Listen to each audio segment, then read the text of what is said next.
Assalamualaikum warahmatullahi wabarakatuh. Perkenalkan, nama saya Kamala Todingan, NIM G002409 dari kelompok A1. Di sini saya akan menjelaskan tentang anatomi dari blok 2.1, yaitu genito, uropoetika, dan reproduksi sebagai laporan praktikum dari anatomi. Yaitu ada 3 praktikum. Yang pertama, ada laporan yang pertama yaitu menjelaskan tentang mekanisme ereksi dan ejakulasi. Nah, untuk ereksi sendiri itu dia terjadi karena adanya rangsangan seksual. Jadi, rangsangan seksual ini itu bisa berupa sentuhan fisik atau dari pikiran atau secara psikologis. Nah, kemudian rangsangan ini itu nantinya akan pergi ke hipotalamus dan hipokampus. Nah, kenapa ke hipotalamus dan hipokampus? Karena mereka itu merupakan pusat integrasi untuk seksual dan ereksi. Nah, setelah dari impulsnya dari hipotalamus dan hipokampus itu akhirnya dibawa ke efektor melalui sistem saraf parasimpatis S1 sampai S4, S2 sampai S4 atau sakral 2 sampai S4. Nah, saraf ini itu tuh disebut dengan nervus erigentes ya. Nervus erigentes. Nah, nervus erigentes ini itu nantinya menyebabkan beberapa efek kayak seperti relaksasi polos cavernosus penis. Nah, terus terjadi juga nih dilatasi arteri Helicinae. Nah, dilatasi arteri Helicinae ini terjadi itu karena pelepasan oksida nitrat dari serabut parasimpatis tadi. Nah, terus karena terjadi dilatasi arteri Helicinae, maka tunika albuginea-nya ini teregang. Nah, ketika tunika albuginea-nya ini teregang, berarti vena-venanya itu yang nembus ke tunika itu juga terjepit. Nah, dengan vena-vena tunika albuginea ini terjepit, maka tekanan di internanya itu meningkat. Dan kemudian dipertahankan dalam keadaan yang demikian. Nah, sehingga karena tekanan internanya meningkat, maka panjang dan diameter dari penisnya itu bertambah. Nah, itulah yang disebut dengan posisi ereksi. Kemudian lanjut ke mekanisme ejakulasi. Nah, ejakulasi itu tuh terdiri dari 2, ada emisi dan ejakulasi itu sendiri. Nah, sama seperti ereksi tadi. Jadi, ketika ada rangsangan seksual yang diterima oleh glans penis atau saat ductus deferensnya itu udah penuh sama sperma, nanti reseptor di daerah tersebut itu akan mendeteksi rangsangan. Nah, jadi dikenali dulu apa sih yang namanya emisi dan ejakulasi ini. Nah, emisi itu adalah substansia atau cairan atau air mani dari ejakulasi dari OGM interna atau testis menuju ke uretra. Nah, di uretra ini itu menujunya ke ostium ductus ejaculatorius di pars uretra yang pars prostatica. Kemudian yang ejakulasi sendiri itu artinya cairan semannya atau air maninya dari ejakulasi itu tuh udah keluar dari ostium uretra eksterna atau OUE. Nah, kemudian kembali ke mekanismenya tadi. Nah, kemudian dari rangsangan itu kemudian diteruskan oleh saraf nervus pudendus atau reseptor aferennya itu ke segmen L1 sampai L3. Nah, kemudian emisi itu adalah tahap pertama dari ejakulasi. Nah, di mana sperma itu atau cairan dari kelenjar prostat, vesicula seminalis dan kelenjar bulbouretrasis itu dikumpulkan dan dipersiapkan untuk keluar. Nah, ketika sinyal dari sarafnya ini diterima, si saluran ductus efferensnya itu kemudian berkontraksi itu untuk memindahkan spermanya ke uretra. Nah, setelah spermanya dipindahkan ke uretra, kemudian proses selanjutnya yaitu ejakulasi. Nah, ejakulasi ini itu menyebabkan arteri helicinae itu berkontraksi sehingga bisa mengalirkan darah ke venula. Nah, kemudian ditambah oleh kontraksi musculus bulbus pungiosus dan musculus ischiocavernosus. Nah, sehingga dorongan mekanisme untuk mengeluarkan si sperma atau semennya itu dari uretra. Itulah yang disebut dengan ejakulasi yang kemudian bertemu dengan ovum lalu terjadi fertilisasi. Lanjut ke laporan yang kedua, yaitu mengenai anatomi OGF eksterna. Nah, untuk OGF eksterna itu ada beberapa struktur. Yang pertama itu ada mons pubis. Nah, mons pubis ini itu area kulit yang menonjol yang menutupi simfisis osis pubis. Nah, si mons pubis ini itu tuh ditutupi sama rambut yang namanya pubes. Nah, yang ini. Kemudian ada struktur selanjutnya yaitu klitoridis. Yaitu klitoris. Nah, klitoris itu dia homolog dengan glans penis kalau di pria. Kemudian ada labia majora. Labia majora yang ini. Nah, labia majora itu tuh ada kanan dan kiri. Kalau ke arah anterior dan posterior, itu nantinya akan bertemu yang labia majora dan yang kanan dan kirinya ini yang dextra et sinister itu nanti akan bertemu membentuk yang namanya komisura. Yang namanya komisura di bawah sini ada yang posterior dan ada yang anterior. Yang anterior ini. Nah, kemudian masuk ke labia minora atau labia minor. Nah, labia minor itu tuh yang lebih kecil nih, yang di dalam. Nah, dia ini udah nggak ditumbuhi rambut. Kalau yang labia mayor tadi itu masih ditumbuhi rambut. Nah, sedangkan kalau yang di labia minor itu udah nggak ada lemak sama rambut atau pubes. Nah, kemudian kalau pada wanita itu sudah pubertas, yaitu ada akhiran dari posteriornya di bawah sini itu namanya frenulum labiorum pudendi. Nah, kalau untuk anteriornya atau di atas sini itu dia terbagi menjadi dua lapisan. Ada lapisan atas atau yang di atasnya klitoris. Yang ini klitoris kan yang ini, berarti kalau di atasnya klitoris berarti yang ini. Berarti namanya adalah prepudium klitoridis. Kemudian ada yang bawah. Ada pertemuan yang bawah itu namanya frenulum klitoridis ini. Jadi dia bertemu di sini namanya frenulum klitoridis. Kemudian ada yang namanya vestibulum. Vestibulum ini dia itu muara dari ostium uretra, ostium vaginal sama ductus glandula vestibularis major dan minor. Yang ini. Dia merupakan muara dari 3 ostium itu sama glandulanya. Nah, kemudian ada glandula vestibularis major atau ostium. Nah, glandula vestibularis major ini itu biasa juga disebut dengan glandula Bartholin. Namun biasa juga untuk klinisnya itu dia biasanya terkena kista yang namanya kista Bartholini. Nah, kalau glandula ini itu tuh homolog sama glandula bulbo-uretralis pada pria. Gitu. Kemudian ada struktur juga nih namanya himen. Nah, di himen ini itu ada berbagai bentuk himen. Nah, himen itu merupakan selaput mukosa yang kaya akan pembuluh darah. Nah, himen ini kan ada bentuk lubang-lubangnya ya.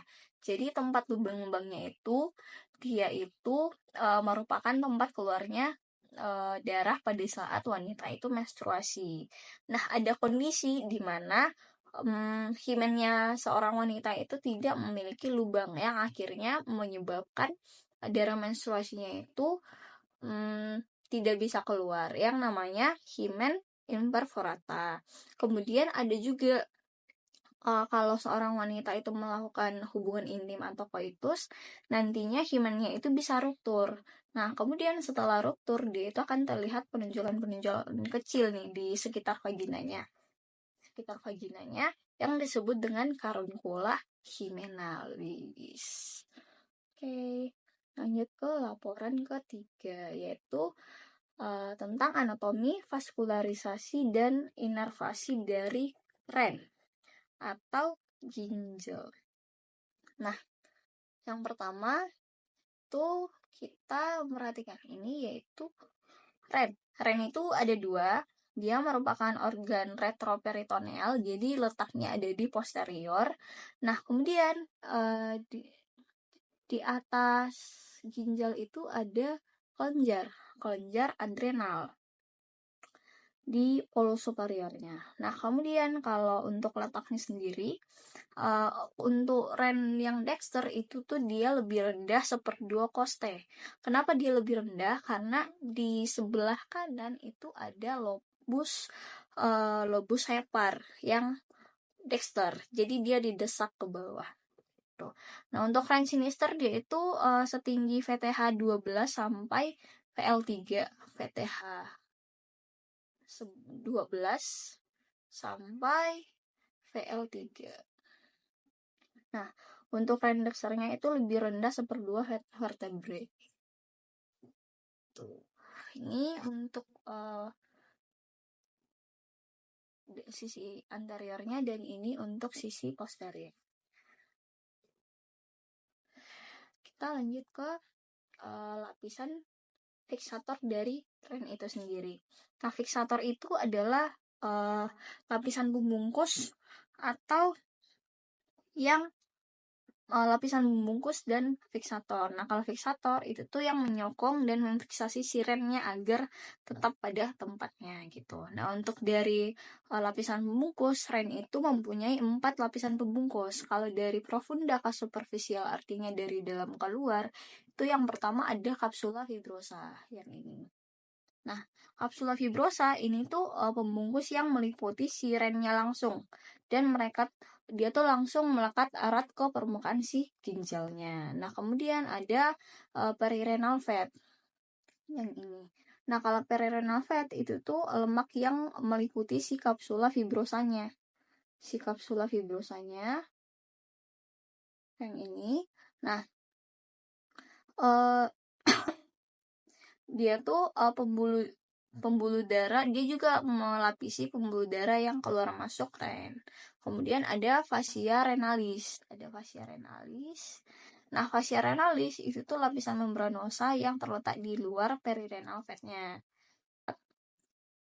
Terus dia itu membungkus ren dan glandula adrenal yang berada di superior dari ginjal tadi. Nah, terus di bagian depannya itu namanya fascia garota. Terus ada yang terakhir yaitu pararenal fat yang ini. Nah, pararenal fat ini atau lemak pararenal yaitu lemak yang terletak di luar fascia renalisnya tadi. Nah, kalau di luar fascia renalis dia berada di bagian posterior atau di bagian belakang dan posterolateral dari atau gitu. Masuk ke topografi dari rennya. Nah, jadi ren itu terhubung dengan beberapa struktur. Dia itu bisa terpisah sama lapisan peritoneum atau ada yang berkontak langsung juga sama rennya. Nah, untuk ren yang dextra dia itu di polus superiornya itu ada, atau yang bagian atas itu ada glandula suprarenalis atau glandula adrenal. Nah, terus kita ke inferior, dia ada untuk polus inferiornya, kalau yang di sisi lateral dia itu berhadapan dengan flexura cholidextra yang kemudian kalau di sisi medialnya itu dia ketemu dengan intestinum tenue yang intraperitoneal. Nah, terus kalau sinistra lebih banyak lagi strukturnya.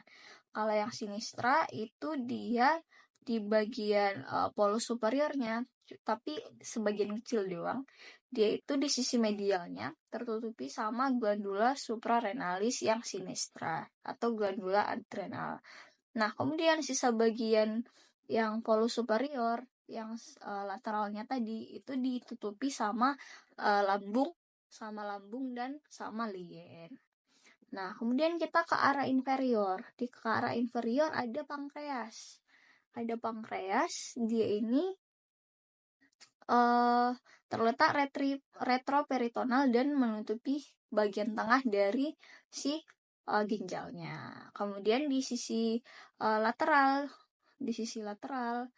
dia itu separuh bawah ginjalnya itu tertutupi sama flexura coli sinistra dan permukaan dari si kolon descendens-nya. Nah, sedangkan di sisi medialnya dia itu ditutupi oleh sebagian jejunum yang terletak intraperitoneal. Nah, kemudian kalau dilihat dari sisi posterior, ren dextra dan sinistra itu tuh berhubungan dengan struktur-struktur yang kurang lebih sama. Nah, kalau yang superior dia itu terdapat diafragma yang ini kan koste, kemudian ada diafragma. Nah, kalau di inferior kalau dari arah medial ke lateral dia itu terdapat musculus psoas major yang ini medial ke lateral. Nah, kemudian ada juga musculus quadratus lumborum, kemudian ada musculus transversus abdominis yang ini, kemudian yang ini. Kemudian untuk polus superior yang ren dextra itu tuh berada di costa 12. Yang ini berada di costa 12 yang polus sirennya. Nah, sedangkan kalau di ren sinistra dia itu berada di antara coste 11 sama 12 si polusnya. Nah, maka dari itu tadi kan kalau dari letak skeletopisnya dia itu lebih tinggi yang sinister seperti itu. Lanjut ke struktur eksternal dari nya. Nah, jadi kalau struktur eksternal itu sendiri yang kalau dibagi menjadi 3 itu ada fasies, polus, dan margo. Nah, untuk fasies itu terbagi menjadi 2 lagi. Ada anterior dan ada yang posterior. Kemudian ada polus atau ekstremitas, yaitu terbagi menjadi 2, yaitu superior dan inferior, atau kranial yang lebih dekat kranial dan kaudal yang lebih dekat ke kaudal. Nah, kemudian ada margo ada yang lateral dan ada yang medial. Nah, kalau yang lateral dia itu berbentuk konveks sembung, sedangkan kalau yang medial dia itu bagian yang cekung yang ini. Nah, kalau di margo yang medial itu tuh ada struktur namanya hilus renalis. Hilus renalis ini itu berisi kalau di bagian anteriornya itu ada vena renalis, kemudian di bagian mediananya ada arteri renalis, kemudian di bagian posteriornya ada pelvis renalis. Jadi ini yang media, ini yang anterior, ini yang posterior. Kemudian masuk ke struktur internal dari rennya. Struktur internal dari rennya, ren itu terbagi menjadi 2 garis besar. Ada korteks dan medula. Jadi korteks renalis dan medula renalis. Nah, kemudian untuk korteksnya itu sendiri dibagi menjadi 2 lagi. Yaitu ada kolumna renalis atau bertini. Ini sebenarnya dalam potongnya. Kolumna renalis itu yang ini. Jadi dia tuh berada di antara piramida-piramidanya. Berada di antara piramida-piramidanya. Yang ini namanya kolumna renalis seperti ini. Nah, kemudian di medula renalis itu ada piramida renalis. Ada piramida renalis, kemudian ada papilla renalis atau apex dari si medula renalisnya. Nah, ini kan yang basis, kemudian yang ini apexnya. Nah, kemudian ada foramina papillaria. Dia itu lubang-lubang di ujung papilla renalisnya yang merupakan muara ductus papillaris seperti ini. Kemudian ada calyx minor.